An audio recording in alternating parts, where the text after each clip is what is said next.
Olá, tudo bem? Seja bem-vindo a mais uma aula de Física. Gustavo Prado aqui com vocês. Na aula passada, nós estudamos o comportamento das cargas elétricas e vimos como uma carga interagia com outra por meio de uma lei de forças.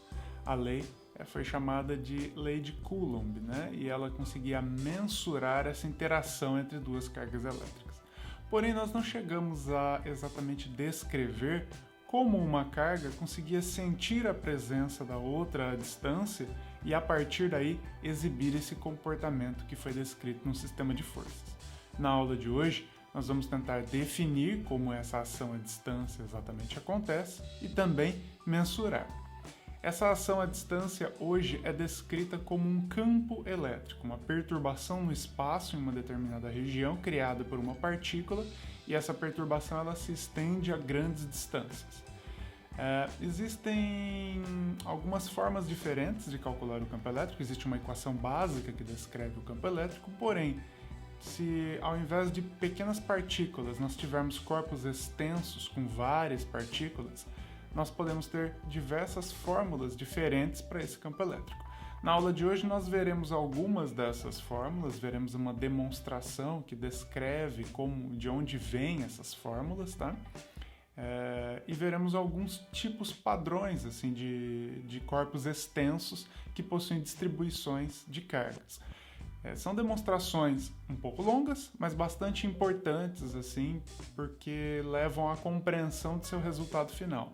A demonstração, muitas vezes, ela é mais importante do que simplesmente chegar a um resultado final sem ter a compreensão de como nós alcançamos aquele objetivo. Então, diferentemente da lei de Coulomb, onde você tinha apenas uma fórmula ali, aqui nós podemos ter múltiplas formas. Se eu tiver, por exemplo, um anel carregado de cargas elétricas, como uma bobina dessas que carregam um celular por indução, nós teremos um comportamento do campo elétrico a uma distância, ou, se a distância for maior, esse comportamento pode ser diferente, descrito por uma outra fórmula diferente. Se eu tiver um corpo extenso, como uma placa, uma chapa de metal, esse campo elétrico também será descrito por uma outra fórmula. Então nós temos diversos tipos diferentes de deduções de fórmulas de acordo com a natureza do corpo que contém essas partículas. É importante, por meio de alguns desenvolvimentos, a gente conseguir entender ou compreender como alcançar essas equações. É claro, seria impossível esgotar todas as formas diferentes de corpos que possuem cargas, né? Mas a partir do momento que você entende como é feito o desenvolvimento das equações, talvez você seja capaz de calcular para qualquer corpo, ok? Bem, então, antes de seguirmos as demonstrações exatamente do que estamos falando, o que é um campo elétrico, né? Deixa eu colocar aqui a minha apresentação e aí você vai acompanhando aqui comigo.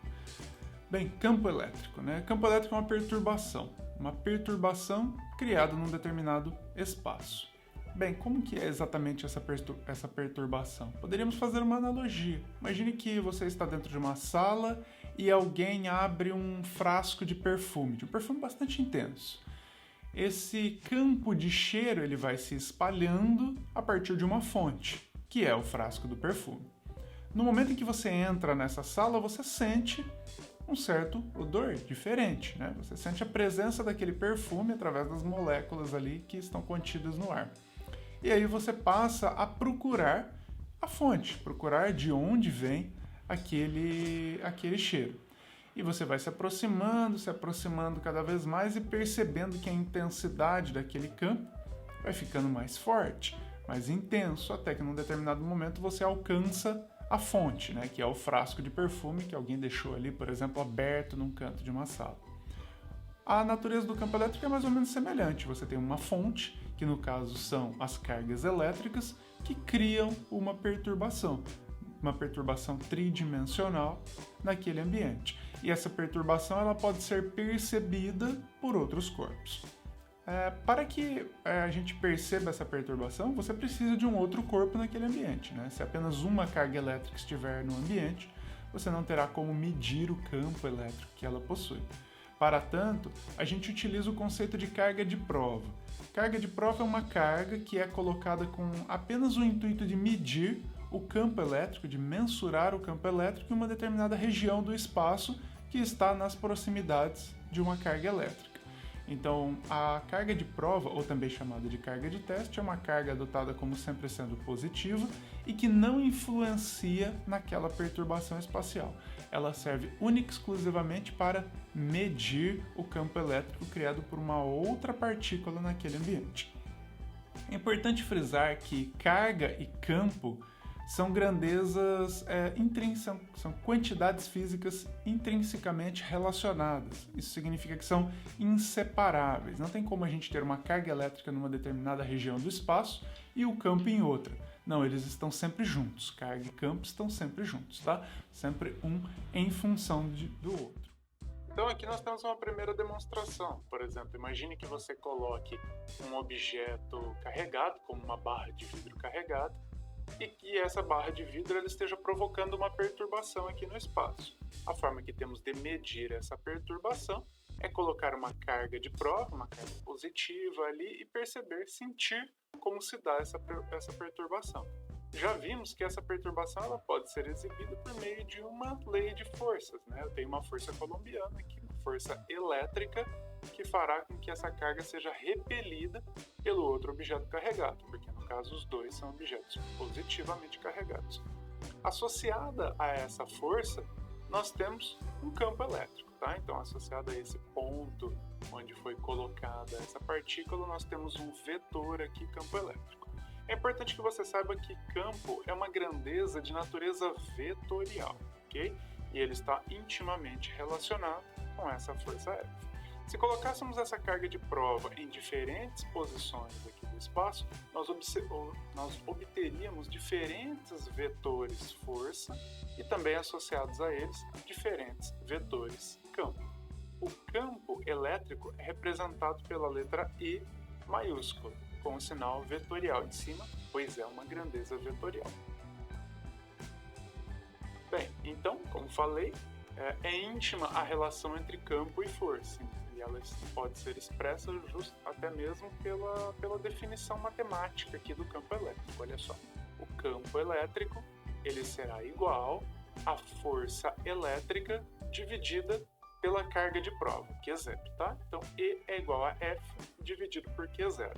É importante perceber que essa carga de prova ela não afeta o sistema. Dessa forma, a partir dessa equação, eu poderia ter um desdobramento que te faz compreender bem isso. Essa força F, você concorda comigo que é aquela força colombiana, né? Descrita pela equação que nós vimos na aula passada, que era K, a quantidade de carga exibida na barra, né? A quantidade de cargas que está contida na barra. Eu vou até colocar aqui um Q maiúsculo, porque não era apenas uma carga, eram várias. Vimos lá que essa quantidade de carga é sempre um número inteiro, 1, 2, 3, 4, 5 vezes o valor da carga do elétron, que é igual a 1,6 vezes 10 elevado a menos 19 coulombs, né? Isso significa que as cargas são quantizadas, vezes a carga de prova, que é 0, que está interagindo com aquela barra, dividido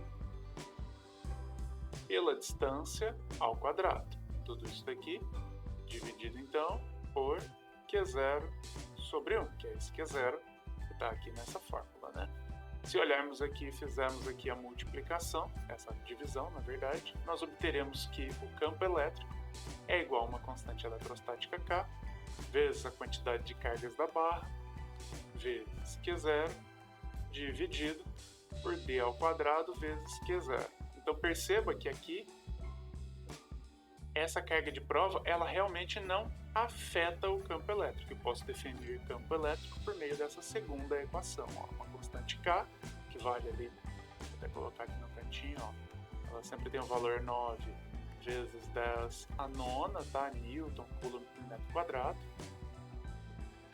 vezes a quantidade de carga que está perturbando o ambiente, dividido por D ao quadrado. Na prática, essa é a equação mais importante que temos e que utilizaremos, tá? Porque ela não depende aqui da quantidade que é a carga de prova, mas também pode ser expresso teoricamente dessa forma. A unidade do campo elétrico no Sistema Internacional de Unidades é o Newton por Coulomb, tá? bastante importante. Se refere aqui, no caso, a essa primeira equação, né? A força é dada em newtons e as cargas elétricas são dadas em coulomb. Deixa eu ver o que tem mais aqui. Na definição de campo elétrico está implícita a suposição de que a presença da carga de prova ela não afeta a distribuição de cargas, tá? E, portanto, não afeta o campo elétrico, como eu demonstrei aqui para vocês nessa equação. Bem, diferentes campos podem ser criados e podem ser medidos dependendo da configuração de cargas que nós temos. O cientista inglês aqui, Michael Faraday, ele introduziu a ideia de campos elétricos lá no século XIX. E ele imaginava que o espaço nas vizinhanças de um corpo eletricamente carregado, ele era ocupado por linhas de força, tá?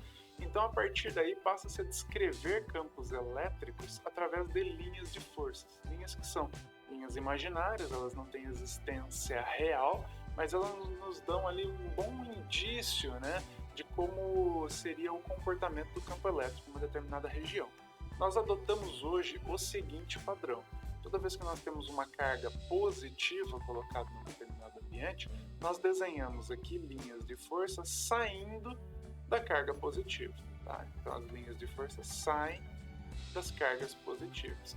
E desenhamos linhas de força entrando, como aqui na figura, em cargas negativas. Tá? Então essas linhas aqui elas representam o comportamento de uma carga elétrica positiva colocada nas proximidades de um corpo.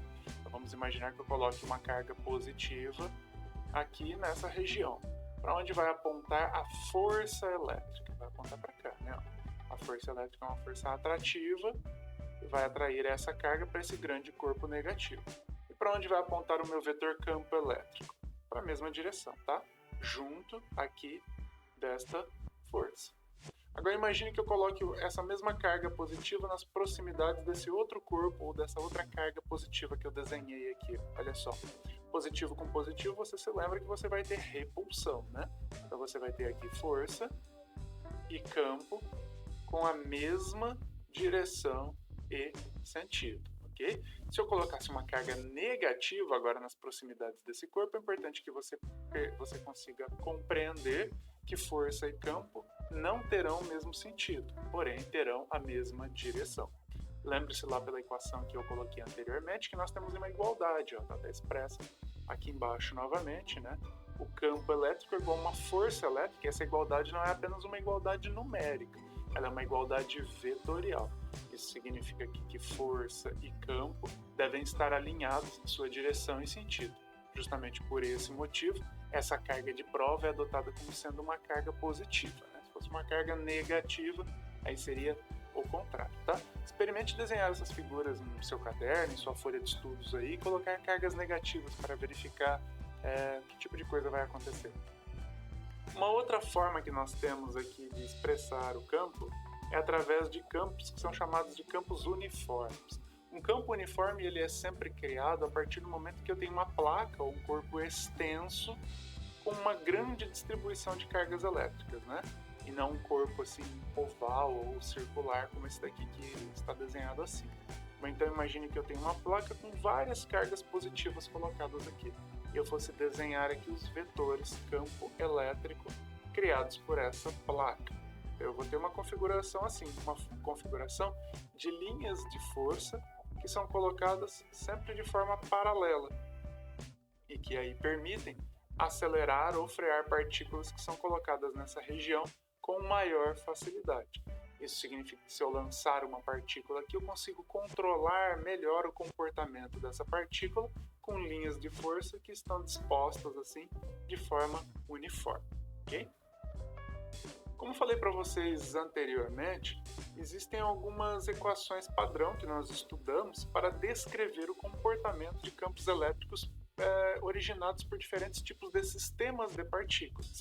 Nós já vimos, se eu tiver uma única partícula aqui no espaço, eu posso descrever a perturbação campo elétrico criada por essa partícula por meio da equação E é igual a F dividido por Q0, ou então E é igual a K, Q, que é o valor dessa partícula, a quantidade de carga dessa partícula, dividido pela distância ao quadrado. Ok, mas e se eu não tiver apenas uma partícula? Se eu tiver um sistema como esse daqui, um dipolo, criado por duas partículas, será que essas equações funcionam? A resposta é não, pelo menos não desta forma, não em qualquer ocasião. Então nós procederemos aqui a um cálculo de como se manifesta, para tentar compreender como se manifesta o campo elétrico originado por esse sistema de duas partículas. Para ser sincero, assim, você não precisa exatamente decorar esses cálculos nessa aula, fique bem tranquilo quanto a isso, tá? Mas é importante que você compreenda o desenvolvimento dessa equação, para que no momento que você tiver diferentes corpos extensos, então a gente vai ver esse dipolo, depois a gente vai ver um outro aqui, que é, por exemplo, um anel de carga, existe uma outra distribuição que é um disco carregado aqui, e esses exemplos assim mais básicos te possibilitem saber que é possível criar para diferentes corpos extensos sistemas de equação que vão te descrever uma equação para o campo elétrico gerado por aquele material, por aquele corpo extenso ou volumétrico, tá? Então vamos lá aqui para esse nosso primeiro exemplo, onde eu tenho um dipolo aqui, né? Vamos compreender primeiramente essa figura. Olha só, eu tenho uma partícula positiva e uma partícula negativa, dispostas aqui num eixo que foi chamado de eixo Z. Então esse sistema constitui o que nós chamamos de dipolo elétrico, uma partícula positiva e uma negativa, ok? Nós temos aqui um centro do dipolo, né? Temos uma distância D, que é a distância entre essas duas partículas, e temos um ponto P. Esse ponto P aqui é o ponto onde eu desejo medir o campo elétrico. Então a minha pergunta é, quanto vale o campo elétrico E num ponto P a uma certa distância do centro desse dipolo? Então nós temos uma distância Z, que é a distância do ponto P ao centro do dipolo. E tem outras distâncias aqui, por exemplo, eu tenho essa distância R positivo, que é a distância do ponto P à carga positiva. Eu tenho uma distância R negativo, que é a distância do ponto P à carga negativa, tudo bem? E eu tenho que entender como é que é o campo elétrico aqui. Bem, você já deve estar imaginando que essas duas cargas geram duas influências sobre esse ponto e a gente vai calcular um campo resultante. Se você pensou isso, você acertou. Então nós temos um campo E gerado naquele ponto P, que vai ser uma soma aqui do campo originado pela partícula positiva mais o campo criado pela partícula negativa. E aqui nós temos esse campo desenhado em termos de vetores. Olha só, eu tenho um campo positivo maior e eu tenho um campo negativo menor nesse ponto P. Esse campo negativo é menor porque justamente ela está a uma maior distância. E esse campo positivo foi expresso aqui por um vetor maior, justamente porque a partícula positiva está mais próxima. Tudo bem até aqui? Então vamos lá. Olha só, esse campo então, ele será igual a, vemos ali, o campo é K vezes a quantidade de carga, Q, dividido por uma distância ao quadrado. A distância aqui da carga positiva é aquele R positivo ao quadrado, mais K, Q, dividido pela distância R negativo ao quadrado. R positivo e R negativo são quantidades diferentes. Eu vou tentar expressá-las em termos de uma variável comum a elas, que no caso é a variável Z. Então aqui eu posso colocar que E é igual a K, Q, dividido por... Ao invés de colocar esse R ao quadrado, eu vou colocar Z menos metade dessa distância D. Tudo bem? Então aqui eu tenho meio D. Vou ficar então com Z menos meio D. Tudo isso daqui. Opa. Meio D. Vou colocar o D aqui.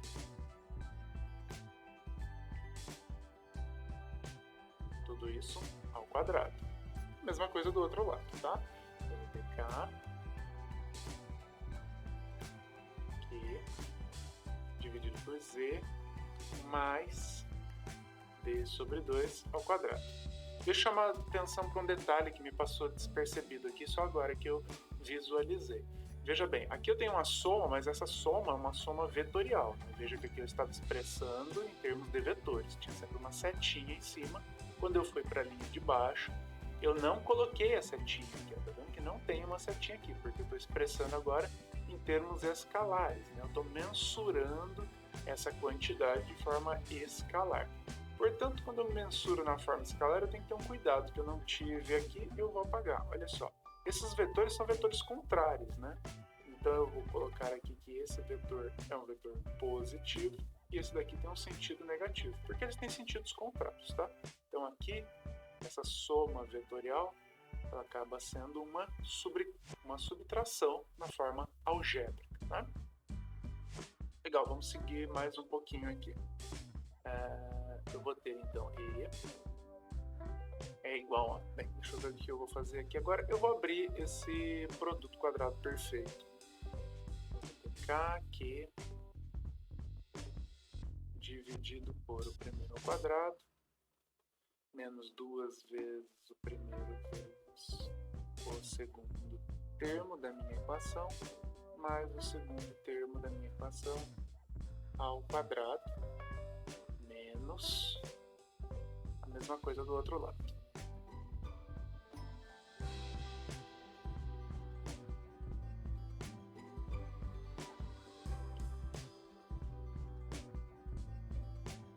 C ao quadrado mais ED mais D ao quadrado sobre 4. Tudo bem até aqui?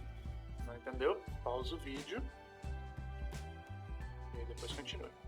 Bem, eu tenho termos aqui que eu posso colocar em evidência porque eles são comuns aqui às duas frações. Então eu vou colocar esse K aqui em evidência e também vou colocar aqui Z ao quadrado em evidência. Então fica vezes 1 sobre 1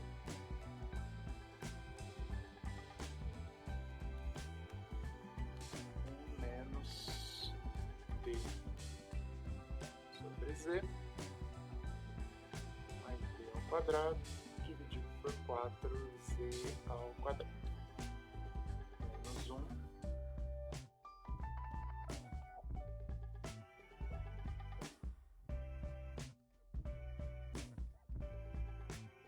D, mesma coisa do outro lado, mais D ao quadrado dividido por 4Z quadrado. Ok. Bem, agora eu consigo transformar aquele produto quadrado perfeito que eu tinha em outro que é um tanto quanto mais simples. Aqui no caso, o produto quadrado perfeito dessa fração pode ser expresso na seguinte forma: 1 menos D dividido por 2Z. Tudo isso daqui ao quadrado. Menos 1 sobre 1 mais D dividido por 2Z também ao quadrado. Ok, deixa eu mudar minha tela aqui para ganhar um pouquinho mais de espaço. Vou dar uma coisa meio feia aqui, mas vai dar para entender. Aqui. Vou continuar aqui em cima, tá? E vai ser então igual a KQ dividido por Z ao quadrado vezes... Vou fazer o MMC aqui dessas duas frações, tá?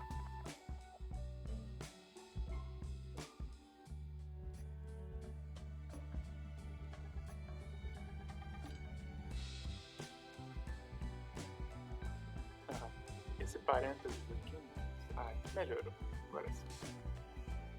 1 menos D sobre 2Z, D elevado ao quadrado, vezes 1 mais D sobre 2Z, também ao quadrado. Vou fazer MC, isso daqui vai dar 1 mais D dividido por 2Z ao quadrado, menos D sobre 2Z também elevado ao quadrado. Ok, então E é igual a K E sobre Z ao quadrado vezes deixa eu ver o que eu vou fazer aqui. Vou abrir esses produtos quadrados perfeitos, esse seria o plural. Vai dar 1 sobre dz mais d quadrado sobre 4z quadrado menos o primeiro ao quadrado, que vai ser menos com menos vai dar mais dz, e aqui vai ser menos d quadrado sobre 4z ao quadrado, tudo isso aqui dividido pelo mesmo denominador.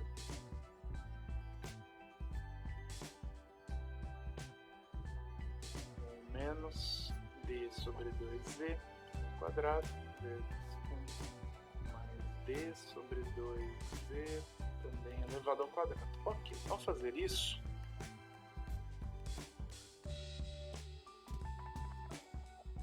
eu percebo que eu tenho alguns fatores comuns aqui que eu posso cancelar, né? Esse daqui menos esse daqui, ok, 1 mais 1 com menos 1.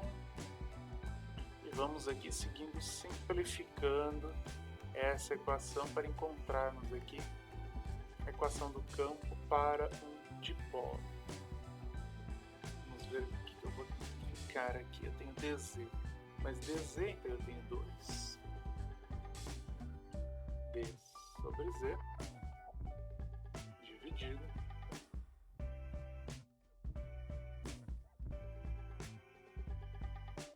pelo mesmo denominador. Então aqui, deixa eu só copiar.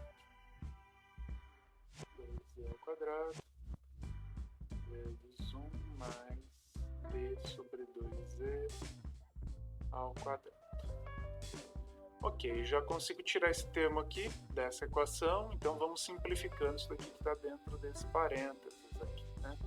Aqui eu vou ficar com... Aliás, antes de eu tirar isso daqui do parênteses, poderia tirar... eu poderia tirar já. Mas esse d aqui, talvez, como eu tenho outros d's aqui embaixo da minha equação, talvez eu consiga ainda simplificá-lo. O z já poderia até... Não, também tem o z aqui. Vou deixar por enquanto. Vamos ver se a gente consegue simplificar isso aqui ainda mais, tá? Vou abrir agora esse denominador aqui e simplificar. Vamos ver como é que ele vai ficar. Aqui, sobre z quadrado vezes 2d sobre z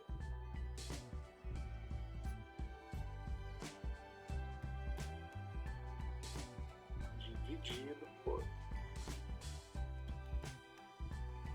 Aqui fazendo uma distributiva, eu vou ter 1 mais d sobre 2z menos d sobre 2z menos d ao quadrado sobre 4z também ao quadrado tudo isso ao quadrado. Ok,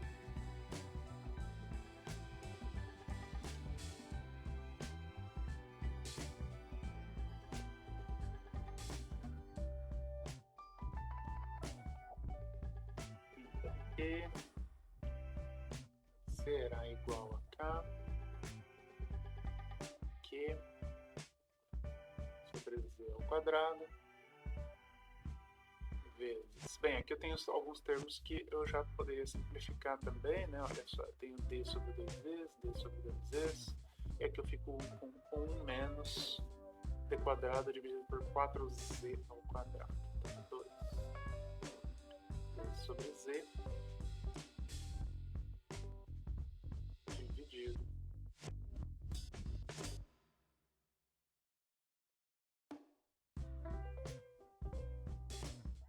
por menos d ao quadrado sobre 4z ao quadrado, tudo isso daqui ao quadrado. Ok até aqui? Tranquilo até aqui? Sem mistérios, né? Então isso daqui vai me dar e é igual a k q sobre z ao quadrado vezes 2dz dividido por colocar isso daqui de uma outra forma. D sobre 2z ao quadrado.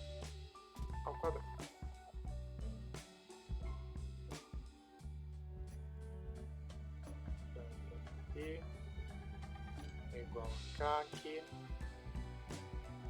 z ao quadrado, vezes... Bem, acho que aqui nesse denominador eu já não vou simplificar mais, eu vou retirar esses termos então. Aqui eu vou colocar esse 2 aqui para fora, 2k, q, d,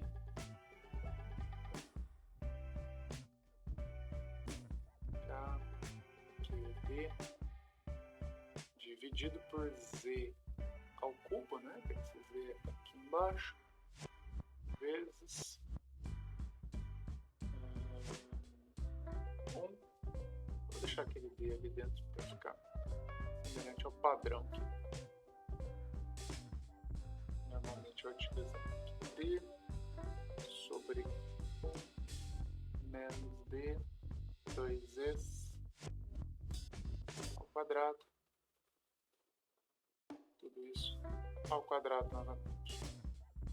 Deixar assim.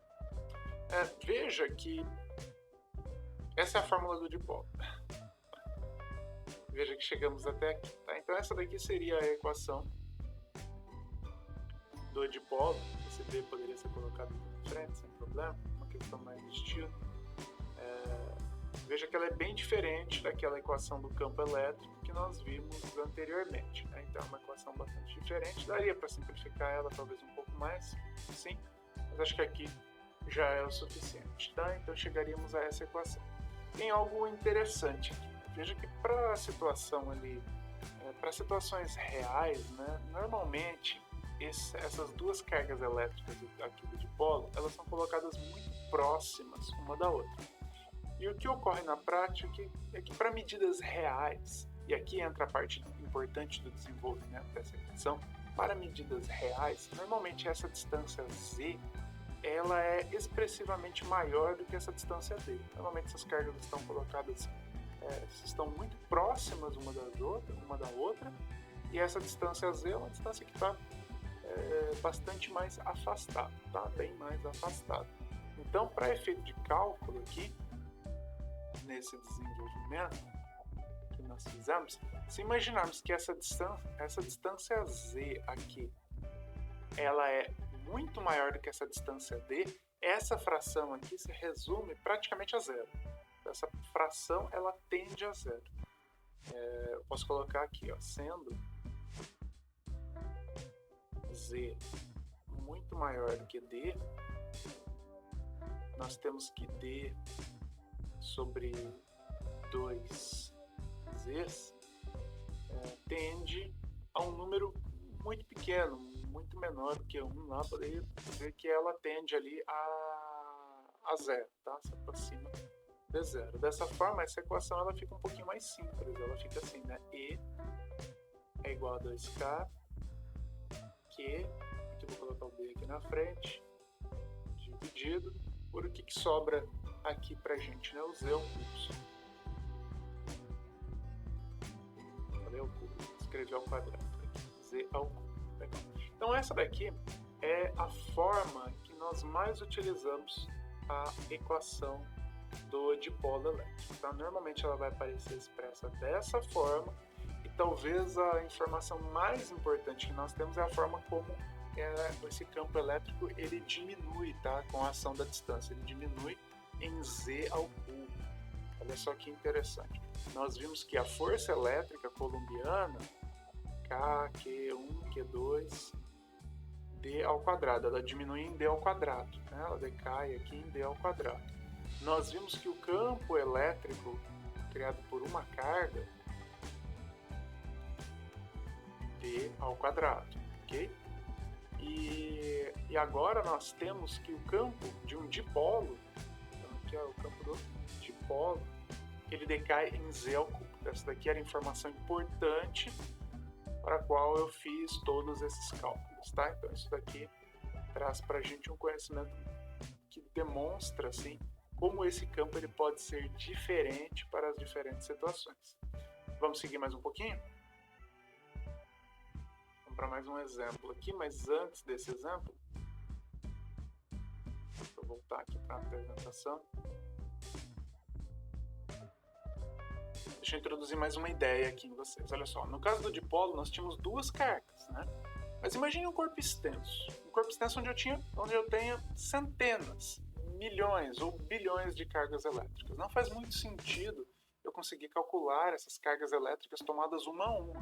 É possível praticamente eu somar essas cargas elétricas e saber exatamente quantas cargas eu tenho numa determinada situação. Então, normalmente o que nós fazemos é calcular, em situações mais próximas da realidade, o que é chamado de densidade de cargas, tá? E eu tenho três formas de proceder a esses cálculos. Se eu tenho um corpo linear, eu tenho a densidade linear de cargas, expressa aqui pela grandeza lambda e dada em coulombs por metro. Se eu tenho uma unidade de área, eu tenho uma densidade superficial de cargas, dada pelo sigma, coulomb por metro quadrado. Ou então eu posso ter uma densidade volumétrica de cargas, dada pela letra ρ aqui, em coulombs por metro ao cubo, tá? O que é importante que você compreenda é que essa densidade, ela sempre será uma quantidade de carga, então eu posso expressar qualquer uma dessas grandezas aqui, ela será uma quantidade de cargas que, dividido por um comprimento, ou então por uma área, ou então por um volume, tá? Isso aqui constitui o que nós chamamos de densidade de cargas. Então eu posso ter diferentes densidades de cargas a serem medidas. Vamos supor que você tem ali um carregador de celular por indução, que é uma bobina, e você quer saber o campo elétrico num ponto P ali,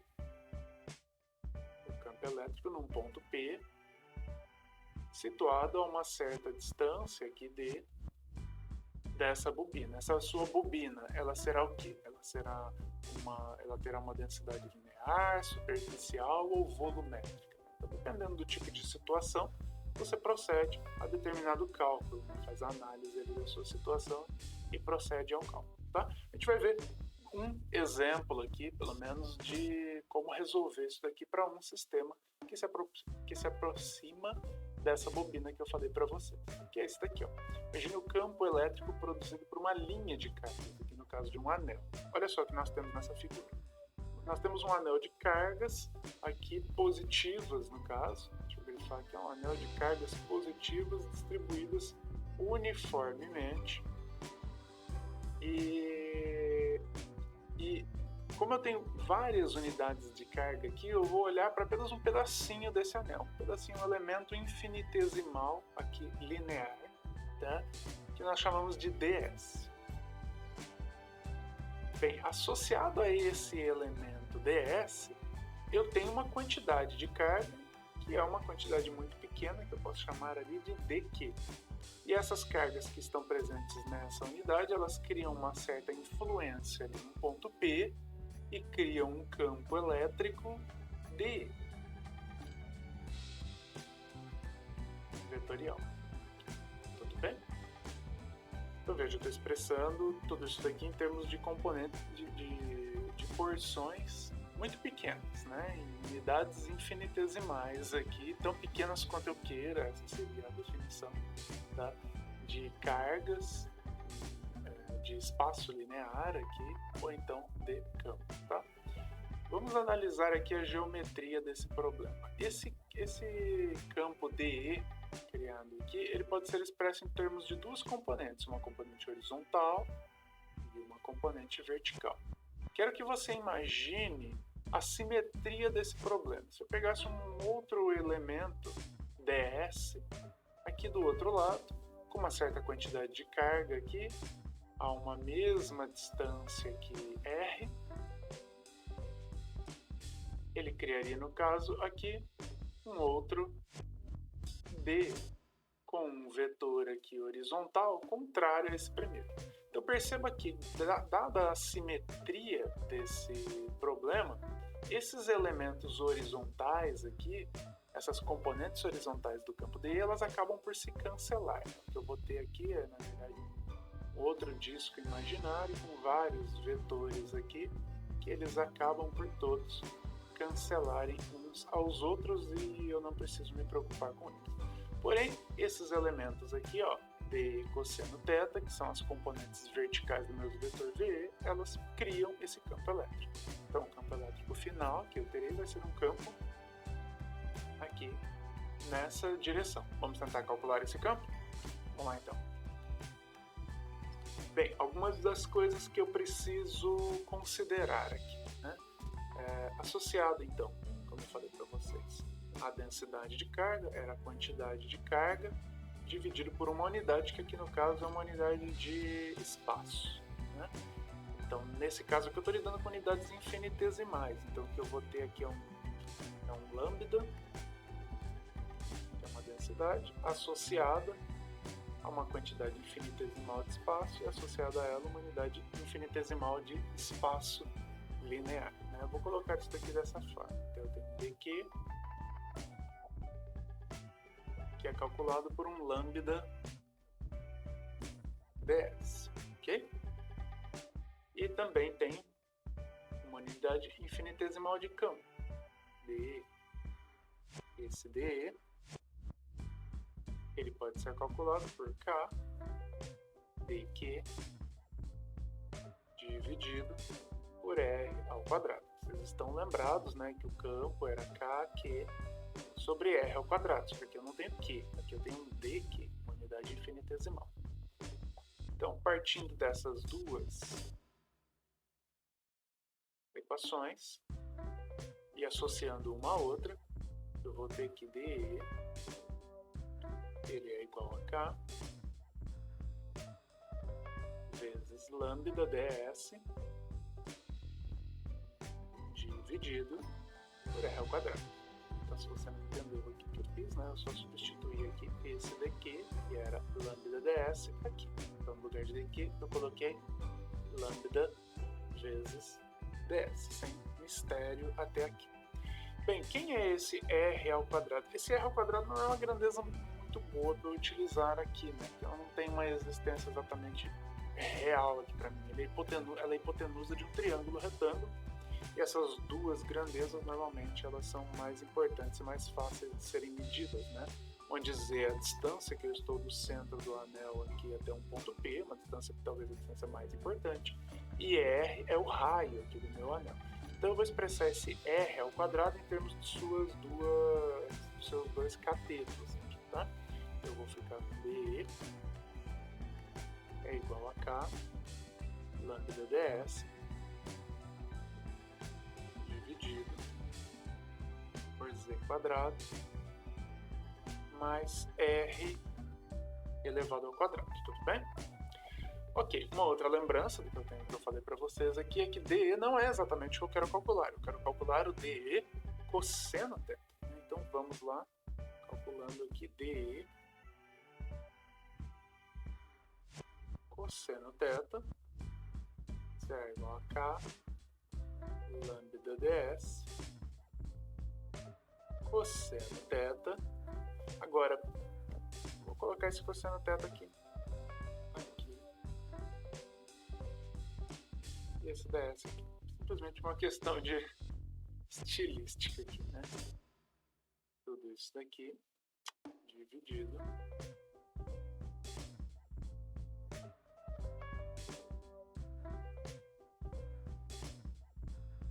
essa barra de divisão, às vezes ela não quer ficar no lugar que eu quero. Dividido pelo mesmo fator, né? Z quadrado mais R ao quadrado. Mesma coisa que eu tinha antes. Agora eu tenho um problema aqui, né? Meu problema é o seguinte, veja só. Eu tenho uma variável aqui, que é uma variável linear, ds, e eu tenho uma medida angular aqui, que é esse cosseno θ. Isso daqui me gera um desconforto, para não dizer um problema, né? Então eu vou ter que fazer uma escolha aqui. Ou transformo esse ds num dθ, ou então eu transformo esse cosseno θ numa grandeza linear. Bem, eu vou fazer a escolha de transformar uma grandeza linear, porque eu sei que o cosseno de θ, no caso, θ, se você não está visualizando, está aqui, olha só, ele vai ser igual a z, ele vai ser igual a z sobre r, né? E aqui eu posso expressar esse cosseno θ de uma outra forma, posso expressar ele como z dividido por z quadrado mais r ao quadrado elevado a meio, porque eu já expliquei, né? Eu não quero expressar as coisas em termos dessa variável r aqui, que é minha hipotenusa. Então, portanto, eu vou colocar esse cosseno aqui no lugar desse cosseno, ok? Vou ficar com dE cosseno θ é igual a k lambda vezes z ds dividido por z quadrado mais r ao quadrado vezes z quadrado mais r ao quadrado elevado a meio, ok? Vou apagar aqui em cima, tá? Então, só para depois você visualizar, o que eu fiz aqui foi trocar esse cosseno θ por essas variáveis aqui, ó, z sobre z ao quadrado dividido por r ao quadrado elevado a meio.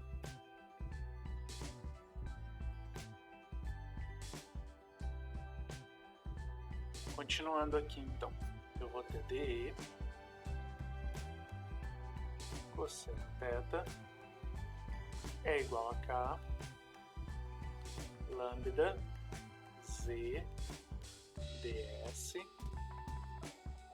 dividido por z quadrado mais r ao quadrado elevado a 1 mais meio 3 sobre 2, ok? Certo? Aqui tranquilo, né? Ocorre que eu não quero saber, chegamos aqui, né, ao final aqui dessa primeira parte, que nos dá aqui o valor desse elemento dE, tá? Então tá bastante simplificado isso daqui. Ocorre que o campo elétrico E aqui, resultante total, ele é a somatória de vários elementos ds, vários elementos dq dispostos ao longo desse anel. Então o que eu preciso fazer aqui é um somatório dessas várias unidades infinitesimais, né? Então eu vou fazer aqui uma integral de dE cosseno θ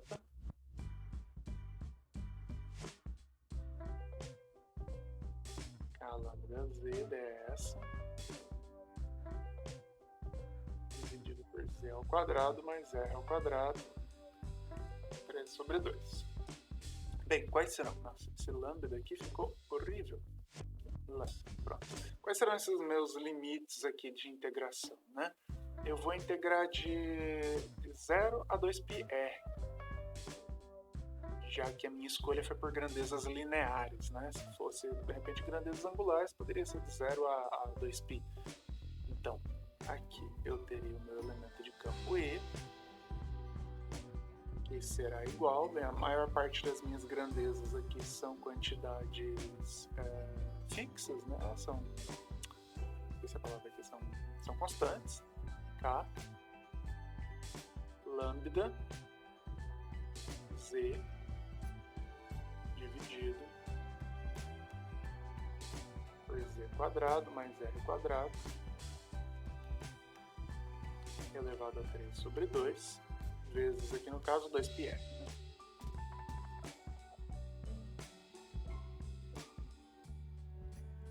Então vou ter, por fim, E.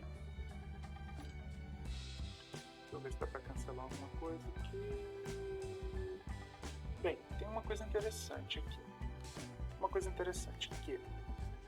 A quantidade de carga, deixa eu ver se eu coloquei aqui, acho que eu cheguei a apagar. A quantidade de carga, vou colocar aqui, sendo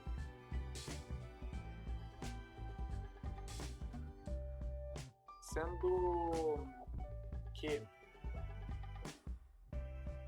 lambda igual a Q sobre o meu comprimento, que é 2πr, né? Então o comprimento total era 2πr, eu tenho que Q é igual a lambda vezes 2πr, certo? Então, dessa forma, olha só, eu consigo substituir aqui esse lambda 2πr por essa quantidade Q, ok? Então, eu vou ficar com E é igual a K, Z, vezes Q, dividido por Z quadrado, R quadrado, elevado a 3 sobre 2. Legal, então chegamos aqui à equação do campo para um anel de cargas. Então veja que para a distribuição na forma de um anel, essa daqui é a fórmula que eu terei que utilizar. Então veja que para cada tipo de superfície, corpo linear, corpo extenso ou volumétrico, você tem que conseguir calcular aqui uma fórmula específica, né? Você tem um tipo de cálculo específico para o campo elétrico. Tá? Não existe uma fórmula genérica que sirva aqui para todos os campos elétricos, independente da superfície, que tem uma certa densidade de carga, que o gera. O bom é que dá para a gente simplificar um pouquinho mais isso daqui. Né? Nos casos reais, o que acontece é que aquela grandeza R, que é ali o raio, né, do meu anel, ela normalmente é uma quantidade muito pequena, praticamente desprezível, próximo de Z. Ela é muito menor do que Z. Então, para efeitos práticos, a gente tem aqui este R aqui na minha fórmula como uma quantidade muito pequenininha que é praticamente desprezada. E se ele tende a zero, vou colocar aqui muito menor do que Z, eu não vou colocar que tende a zero porque na situação real talvez não tenda a zero, mas normalmente é muito menor do que Z. A simplificação da minha fórmula fica assim, ó. Eu vou ter Z aqui ao quadrado elevado a 3 sobre 2, né? Vou até colocar aqui, vamos arriscar aqui, tendendo a zero. Então a minha fórmula do campo vai ficar assim, K, Z, Q, dividido por Z elevado ao cubo. Então vejam só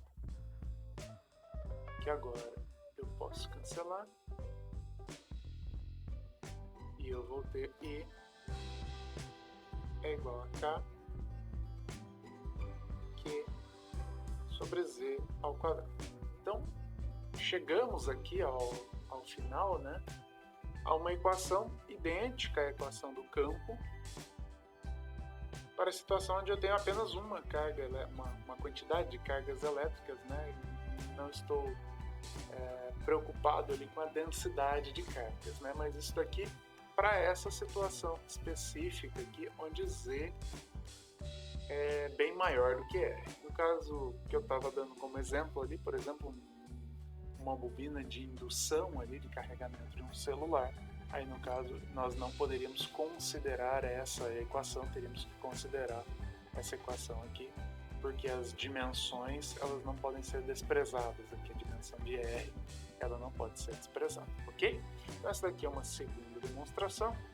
Nós temos uma terceira também demonstração para efeito de cálculo, tá? Mas essa demonstração eu não vou colocar nesse vídeo porque senão ele vai ficar excessivamente extenso. E nós temos uma outra demonstração aqui no caso de uma superfície, tá? Então vimos um corpo linear, vimos um dipolo, vimos um corpo linear. Eu posso ter uma distribuição para uma superfície e também poderíamos ter aqui uma distribuição para um corpo volumétrico, tá? Eu vou fazer esse exercício aqui num vídeo complementar para vocês, tá? Para quem quiser, tiver interesse, pode ver esse segundo vídeo aqui num vídeo complementar disponível lá no nosso sistema, ok? Bem, aqui quero deixar para vocês só um fato bastante interessante que está no desenvolvimento ali de impressoras a jato de tinta que utilizam os princípios que vimos de um campo elétrico uniforme, né? Então, olha só, a necessidade de ter ali impressoras mais rápidas e de alta resolução levou os fabricantes a procurar alternativas para a impressão antiga que era feita por impacto, utilizada, por exemplo, nas máquinas de escrever. Uma das soluções encontradas foi o emprego de campos elétricos para controlar o movimento de pequenas gotas de tinta. Acelerar partículas a partir de campos elétricos intensos foi algo muito importante para o desenvolvimento de vários equipamentos, tá? Desde televisores ali com tubos CRT, aqueles televisores de tubo antigos, né? Até esses sistemas aqui que são sistemas de impressão. Então olha só, a figura aqui ao lado mostra uma gota negativamente carregada que se move entre duas placas defletoras, né? Então tem uma placa positiva e uma placa negativa. Você é capaz, por esse desenho, de me dizer qual é a placa positiva e qual é a negativa? Sim, né? Você tem aqui o desenho de um campo elétrico, você sabe que o campo elétrico sai das cargas positivas e chega até as cargas negativas, né? Então a placa de cima ela está positivamente carregada e a placa de baixo está negativamente carregada. Se eu jogo uma partícula negativa aqui nesse campo, o que ela vai fazer? Ela vai defletir para cima, né? Porque ela vai ter uma força aqui atuante sobre ela, olha só, contrária ao campo elétrico. Então, lembrando, se a carga é negativa, força é contrária ao campo, né? Se essa carga fosse uma carga positiva, ela teria aqui, olha só, um desenho simétrico e ao contrário aqui, né? Porque eu teria força e campo atuando na mesma direção. Isso daqui é um exemplo de uma carga positiva. Então, na prática, aqui o que a gente consegue é variar as posições aqui, criar uma impressão por partículas de tintas carregadas eletricamente, que são lançadas por essa placa defletora, ok? Essa aqui é uma das diversas aplicações que nós temos aqui de campo elétrico. Espero que você tenha gostado da aula de hoje e que ela tenha te acrescentado ali bons conhecimentos, ok? Um abraço a todos, tchau, tchau, até a próxima aula.